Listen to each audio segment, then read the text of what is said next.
প্রিয় দর্শক আসসালামু আলাইকুম। আজকে ভিডিওর পর্বটা হচ্ছে রানওয়ে। রানওয়ে বলতে এমন একটি জায়গা বোঝায় আসলে দিনের বেলা হাঁসগুলো কোথায় বিচরণ করবে ঠিক সেরকম একটা জায়গা। এইখানে রানওয়ের জায়গার পরিমাপটা হচ্ছে আপনি প্রতি হাঁসের জন্য মিনিমাম 3 স্কোয়ার ফিট জায়গা দেওয়ার চেষ্টা করবেন। যদি আপনার 1000 পিস হাঁস থাকে 1000 পিস হাঁসের জন্য আপনি 3000 স্কোয়ার ফিট জায়গা দিবেন, তাহলে আসলে রানওয়েটা আপনার জন্য পারফেক্ট হবে। আর ঠিক এই জায়গাটা এমন হবে যেন দিনের বেলা হাঁসটা এখানে থাকলে রৌদ্র হোক বৃষ্টি হোক সব ধরনের ভ্যাকেন্সি এখানে থাকে। যদি বৃষ্টি হয় আপনি এই কথাটা মাথার মধ্যে রাখবেন, যে কোনো পরিবেশ আপনি যেন হাঁসকে দিতে পারেন। এখন গরম, আপনি যেন ঠান্ডায় তাকে দিতে পারেন। এখন ঠান্ডা লাগছে প্রচুর, একটু রোদের ব্যবস্থা যেন দিতে পারেন। এই দুইটা বিষয় যদি আপনি মাথার মধ্যে রাখেন। আরেকটা বিষয় হচ্ছে এখন বৃষ্টি হচ্ছে, এই বৃষ্টির মধ্যে যেন আপনি চাইলে হাঁসটা না ভিজিয়েও রানওয়েটার মধ্যে রাখতে পারেন। ঠিক এই তিনটা বিষয় আপনি যদি মাথার মধ্যে রাখেন তাহলে আলহামদুলিল্লাহ রানওয়ের জন্য আর কোনো টেনশন নাই।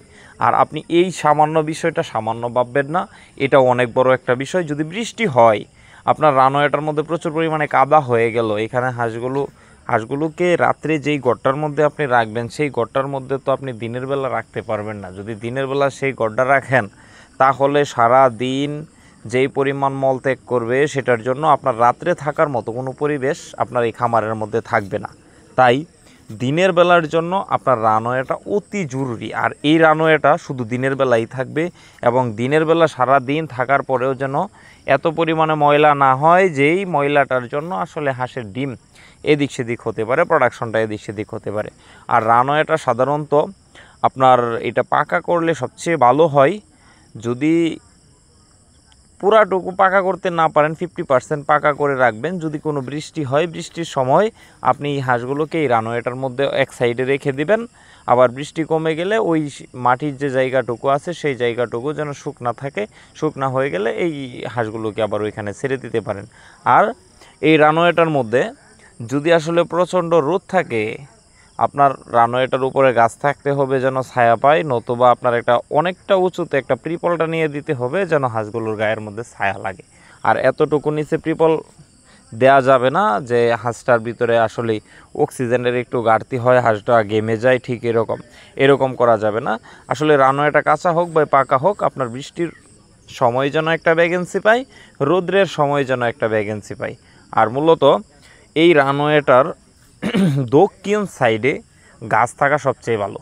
যদি দক্ষিণ সাইডে গাছ থাকে সেই গাছটা অবশ্যই আপনাকে ছায়া দেবে উত্তর সাইডে। আপনার রানওয়ের দক্ষিণ সাইডে যদি আসলে গাছ থাকে সেই গাছটা উত্তর সাইডে, মানে আপনার রানওয়েটা টোটাল উপরে ছায়া দিবে। ঠিক এরকম বিষয়টা মাথার মধ্যে রাখবেন যে আসলে দিনের বেলা আমার হাঁসটা যেই সাইডে আছে সেই সাইডটা যেন অবশ্যই ঠান্ডা শীতল থাকে।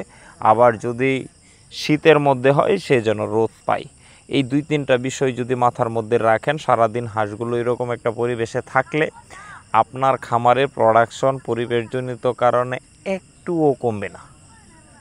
আর মূলত আপনি যখন একটা হাঁস খামারের মধ্যে 2-4 লাখ টাকা ইনভেস্ট করবেন, আপনি যখন কন্টিনিউ একটা ভালো মানের প্রোডাকশনের আশা না করবেন, আসলে কন্টিনিউ যদি ভালো মানের একটা প্রোডাকশন না পান পরিবেশের কারণে, তখন আসলে আপনার এই টাকাটা ইনভেস্ট করা বৃথা।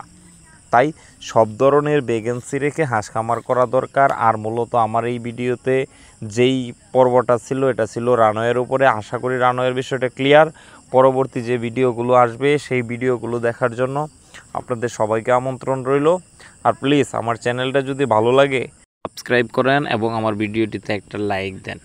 যদি মনে করেন আমার ভিডিওগুলো তথ্যবহুল তাহলে চ্যানেলটা শেয়ার করেন। আর প্রিয় দর্শক, হাঁস খামারের মধ্যে সবচেয়ে ক্রিটিক্যাল প্রবলেম হচ্ছে খাবার ব্যবস্থাপনা। যদি খাবার ব্যবস্থাপনার মধ্যে আপনি পিছিয়ে থাকেন তাহলে হাঁস খামার আপনার জন্য না। কেন? আপনি বাজারে রেডি ফিডের উপর যদি আপনি নির্ভরশীল থাকেন তাহলে হাঁস খামার করেও কোনো লাভ নাই। কেন?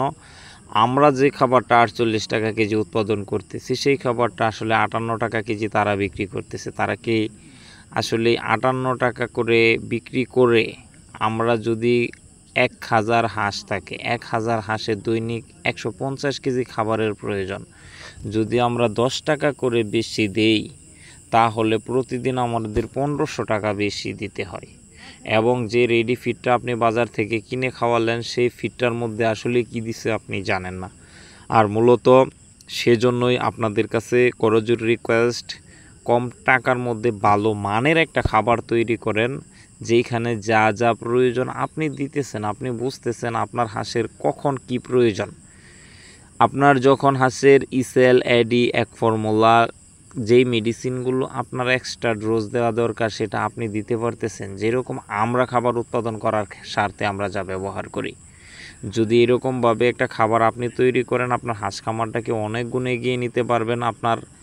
আপনার হাঁস খামারটা আপনার নিজের কন্ট্রোলে থাকবে, কখন কোন মেডিসিনের প্রয়োজন হয় আপনি দিতে পারবেন।